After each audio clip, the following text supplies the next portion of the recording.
시편 17편 1절에서 7절까지입니다. 오늘 시편은 다윗의 시입니다. 1절에 있는 것처럼 지금 다윗은 하나님 앞에 호소하고 있습니다. 지금 다윗이 경험하고 있는 상황은 매우 위급한 상황입니다.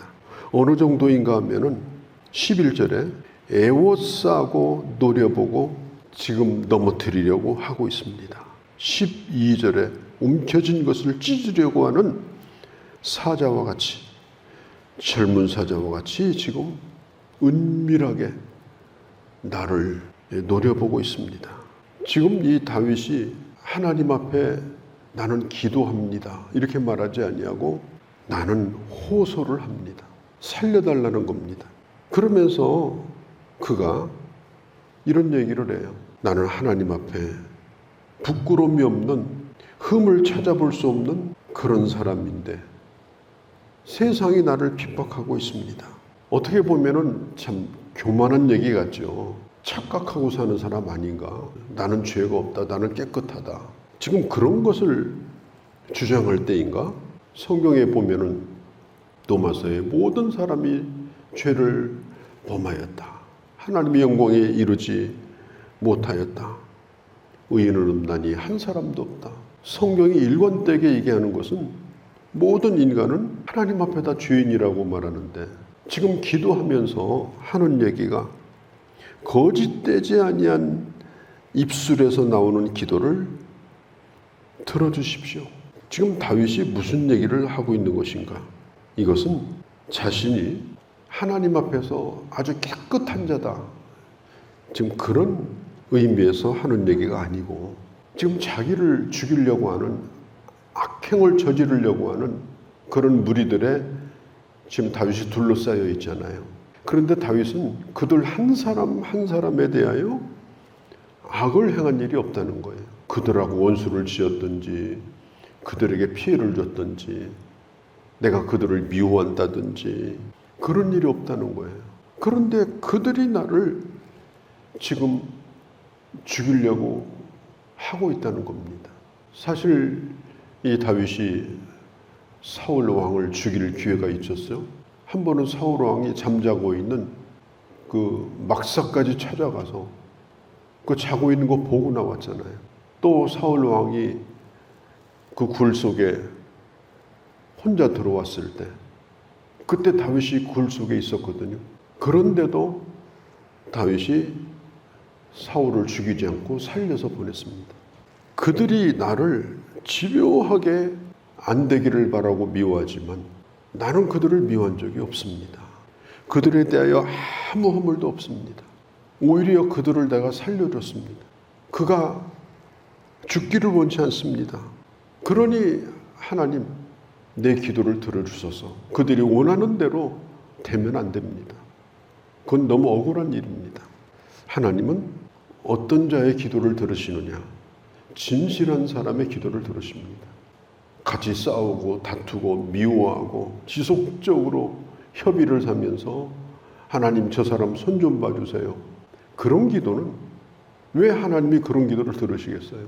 하나님 불의하신 하나님입니까? 그런 거 편들어주는 하나님입니까? 결코 그렇지 않습니다. 오늘 3절에 보면요, 주께서 내 마음을 시험하시고 시험하셨다. 이 말은 주님이 확인해 보시면 알 거 아닙니까? 내가 어떤 사람인지. 주님이 시험지 한 장 놓고 주님이 다 시험 보면 알 거 아닙니까? 내 성적이 얼마나 나올지. 시험을 통해서 자기 자신의 실력을 선생님에게 확인시켜 주듯이 하나님에게 말씀하는 거예요. 하나님, 내게 시험을 보세요.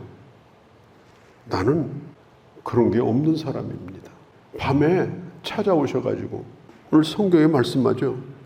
밤중에 찾아오셔서 주님이 나를 3절에 감찰해 보세요. 내가 아무 생각 없을 때, 나 혼자 있을 때, 그때 내가 무슨 생각을 하고 있는지. 여기서 감찰이라는 말이요, 히브리어로 바한이라는 말인데 이것은 순도 몇 이런 뜻이에요. 어떤 물건에 보면 그 순도를 결정하는 숫자가 있죠. 금 99.99%, 은 90%, 원액 10% 이런 게 나오잖아요. 그 프로테이지를 반이라고 말합니다. 하나님 나를 감찰해 보세요. 나를 불 속에 넣어 보시고 나를 한번 단련해 보세요. 내가 얼마나 순도가 높은 사람인지. 그런 것은 언제 증명이 됩니까? 내가 힘들 때 증명이 돼요. 고난을 받을 때, 내가 억울한 일을 겪을 때, 그때 내게서 막 감당할 수 없는 욕이 나오고 원망이 나오고 저주가 나오고 막 불순물이 막 튀어나오고, 이건 순도가 없는 거예요. 그럼에도 불구하고 불순물이 없어요. 그를 미워하지 않아요. 같이 싸우지도 않아요. 하나님 밤중에 오셔가지고 갑자기 한번 다 시험해 보세요. 내가 준비 안 하고 있을 때 내가 뭐라고 얘기하는지, 내 생각이 뭔지. 그러면 알 거 아닙니까? 지금 다윗이 그런 기도를 하고 있는 거예요. 그러니까 자기가 의인이라는 거, 깨끗하다는 것은 하나님 앞에 죄인이 아니다 이런 뜻이 아니고, 오늘 4절의 말씀도 보면은 사람의 행사로 보면, 사람의 행사로 논하면 이렇게 말해요. 그러니까 내가 사람 대 사람으로 볼 때 나는 적어도 나를 괴롭히는 사람들처럼 나는 하지를 않았습니다. 나는 의로운 길을 걸었습니다. 하나님, 그러니 내 기도를 들어주세요. 살려달라고 하는 내 기도를 하나님 들어주세요. 적어도 나는 깨끗한 입술입니다. 그러니 내가 드리는 기도는 하나님이 들어주셔야 됩니다. 이 얼마나 귀한 기도입니까? 이 얼마나 귀한 고백이에요. 마음은 딴 데 두고, 그리고 온갖 저주와 악을 말하고, 그러면서 하나님 앞에 나와서는 아주 경건한 언어로 하나님을 설득시키려고 말로만 그렇게 한다고 하면 하나님은 그 기도를 들으시지 않는 것입니다. 우리가 유명한 성경 구절이죠. 이사야서 59장 1절 2절. 하나님과 너 사이에, 하나님이 손이 짧아서 구원하지 못하는 것도 아니고, 귀가 둔하여서 듣지 못하는 것도 아니고, 너의 죄악이 그렇게 사이를 내어버렸다. 그러므로 내가 너의 기도를 듣지 않겠다. 이사야서 66장 18절에도 보면 내 마음의 죄악을 품고 구하면 내가 듣지 않겠다. 예레미야서 7장 8절, 10절, 또 12절 쭉 읽어보면은 주께서 책망하시기를 너희는 여호와의 전이라 거짓말하지 말라. 하나님의 전을 강도의 구렬로 만들지 말라. 이게 무슨 얘기인가 하면 하나님 앞에 자기 자신이 정당하지 못한 삶을 살면서 하나님 앞에 나와서 내 기도 들어주세요 그러면 내가 무슨 그런 청이나 들어주는 그런 부정한 자냐? 하나님의 전은 강도의 소굴이 아니다. 악한 자들이 와서 아무 얘기나 하면 들어주는 그런 데가 아니다. 나에게 그런 걸 요구하지 말라. 야고보서 5장에 보면은 의인의 기도는 역사하는 힘이 있다. 역동성이 있다. 의인의 기도는 결과가 나타난다. 의인의 기도는 하나님께서 응답하신다. 이걸 성경이 일관되게 주장을 하는 것입니다. 지금 이 다윗은 누군가가 도와주지 않으면 안 되는 상황이에요. 한번 생각해 보세요. 커다란 사자 한 마리가 지금 아무것도 없는 맨손으로 있는 나에게 지금 달려들고 있습니다. 눈을 떠보니 지금 내 머리 위에 지금 있어요. 어떻게 살아납니까? 살아날 길이 없어요. 내가 아무리 힘쓴다고 해서 이게 되는 일이 아닙니다. 도와주셔야 되는 상황이에요. 그런데 지금 이 다윗이 그런 처지에 놓여 있어요. 그러니까 그가 하는 얘기가 하나님, 내가 누군데, 내가 어떻게 살았는데 지금 저 사자에게 내가 찢겨가지고 내가 죽을 수가 있겠습니까? 나를 구원해 주세요. 나를 살려주세요. 내가 호소합니다. 하나님이 나를 한번 시험해 보세요. 지금 그런 기도를 하고 있습니다.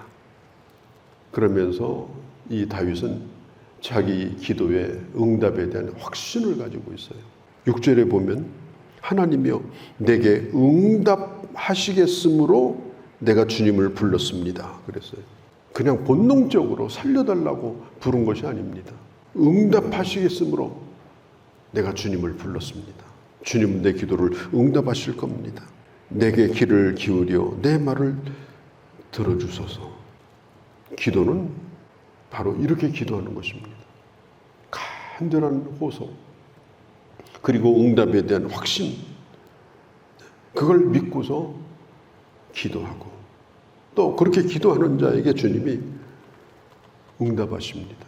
오늘 이 17장에 보면요, 1절에도 부르짖음에 주의하소서, 2절에도 판단하시고 살피소서, 6절에도 귀를 기울여 내 말을 들으소서, 7절에도 기이한 사랑을 나타내소서, 8절에 눈동자와 같이 지켜주시고 날개 아래 감추소서, 9절에 원수에게서 벗어나게 하소서, 13절에도 그를 대항하여 넘어뜨려 주소서.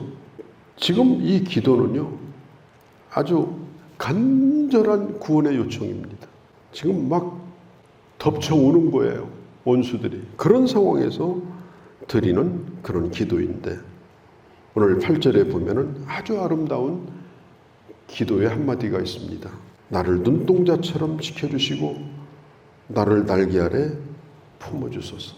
인간의 이 육체 가운데 드러나 있는 이 부분 가운데 제일 약한 게 눈입니다. 눈은요, 이 몸 안에 물방울 하나가 들어있는 거예요. 물방울 하나. 그냥 바늘로만 터뜨려도 이 눈은 터지게 돼 있는 거예요. 그렇게 약한 게 눈이에요. 그런데 그 눈을 상하지 않게 그 눈을 우리 몸이 보호를 하잖아요.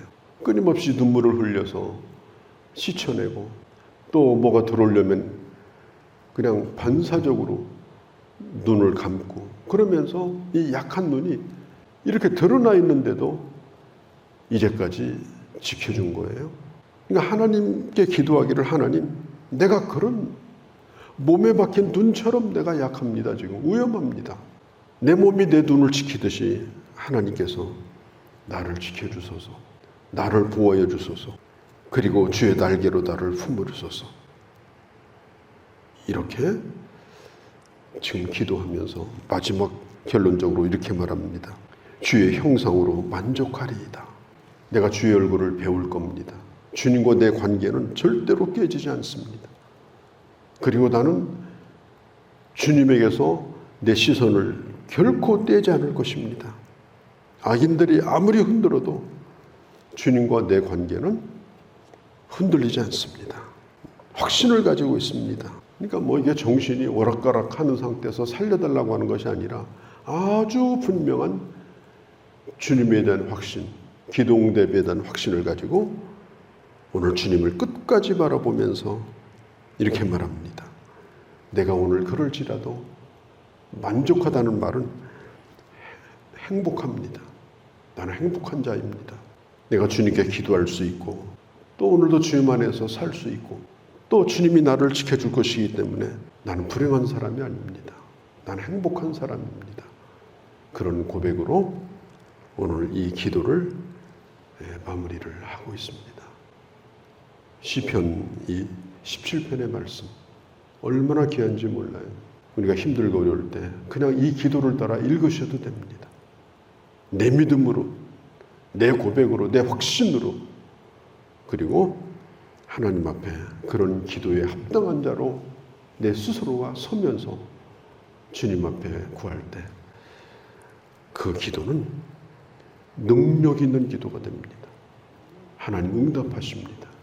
이런 은혜가 우리들 가운데 늘 떠나지 않기를 간절히 바랍니다. 거룩하신 우리 아버지, 오늘 다윗이 처한 상황은 젊은 사자가 덮치는 상황 가운데 살려달라고 호소하지만, 그러나 결코 절망하는 것이 아니라, 또 세상적인 방법으로 그걸 풀어보려고 하는 것이 아니라 하나님을 향한 간절한 기도로 응답을 믿고 오늘 부르짖고 있습니다. 불행해하거나 좌절하지 아니하고 참으로 나는 끝까지 주님을 바라볼 것이니 나는 행복하다라고 말합니다. 이런 고백이 우리의 기도가 되게 하시고, 어떤 경우에라도 하나님의 도움 속에서 형통한 길로 나아가는 주의 사람들이 다 되게 하여 주시옵소서.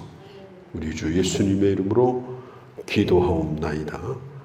아멘.